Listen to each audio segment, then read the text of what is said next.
It is really exciting, and after the sort of slight disappointments in getting here, and hopefully the start of a new period for Exeter City.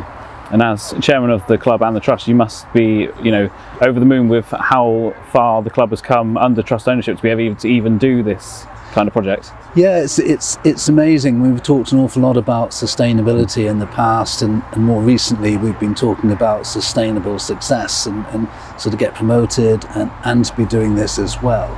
And it's no small amount of money for Exeter City to be spending close to £3 million on a facility like this is quite remarkable. So it's a fantastic testament to the fiscal policies that the club adhere to, and the strength of the trust in being able to negotiate those principles.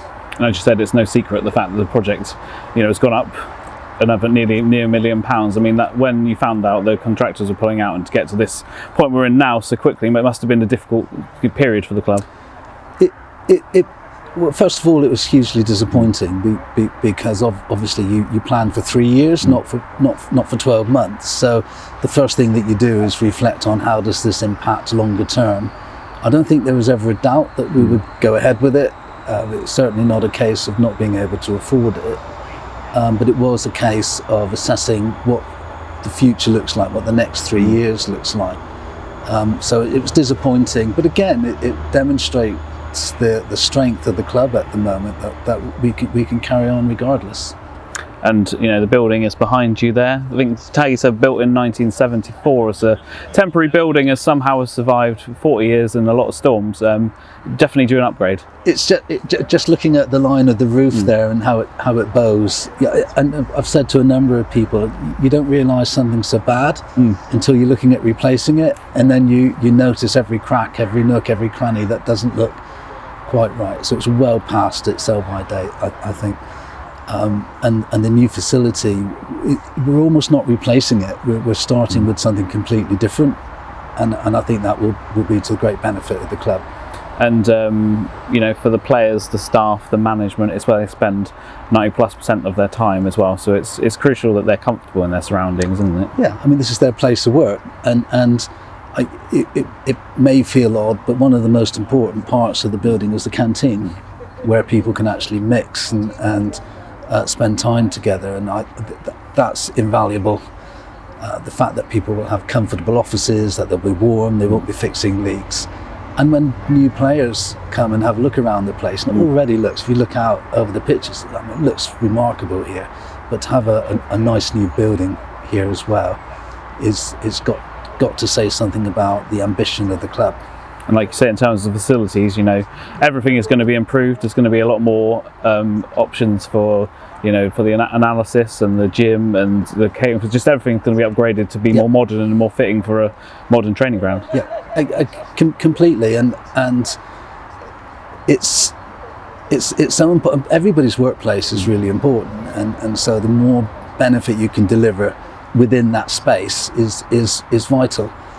And I think our supporters, our members recognise that. We were really nervous at club board when I said, well, we have to go and ask our members if this is all right, because I'm not sure anybody really thought, what if they say no? But I think all of our members have recognised the need for this to happen. They voted very intelligently. We had a forum and we talked it through, and experts came along and talked to them. So it demonstrates the seriousness with which the club is backing supporter ownership, and so it's a big moment for Exeter City, but I think it's a big moment for supporter ownership as well, and certainly here. And the fans played a huge part in helping us get promoted this season, and now they've got the opportunity to help out again. I mean, Taggy was saying it himself, with the increased costs, it's proven a bit more difficult to kit out with the kind of equipment that they need. So the Kit Out the Cliff project is going to be very beneficial, and it's already had a great start with over £20,000 being raised. Yeah, I think one of the odd things when we had that dialogue previously about being sustainable, then about being sustainably successful.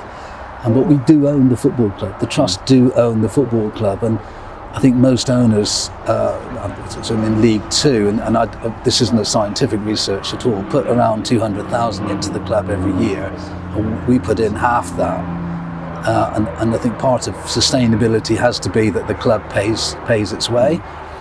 But you have to get it there in the first place. Yeah. You have to give the club the facilities to enable it to pay its way.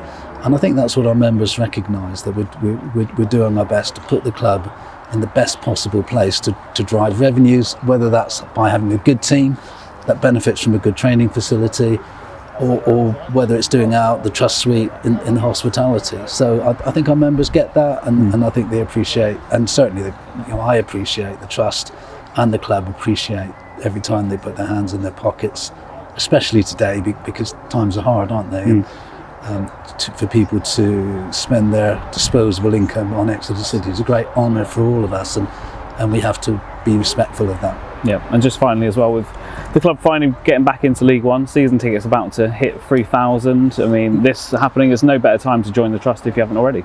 Absolutely, there's never been a bad time to join the trust, and sometimes I think we lose the fact we do actually own the football club, and that gives you so many options to have a say, to join the trust board, to get onto the club board.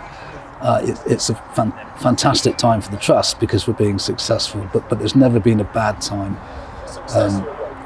to join the trust. We need as many members as we can to continue the growth of supporter ownership and the growth of, more importantly, of Exeter City.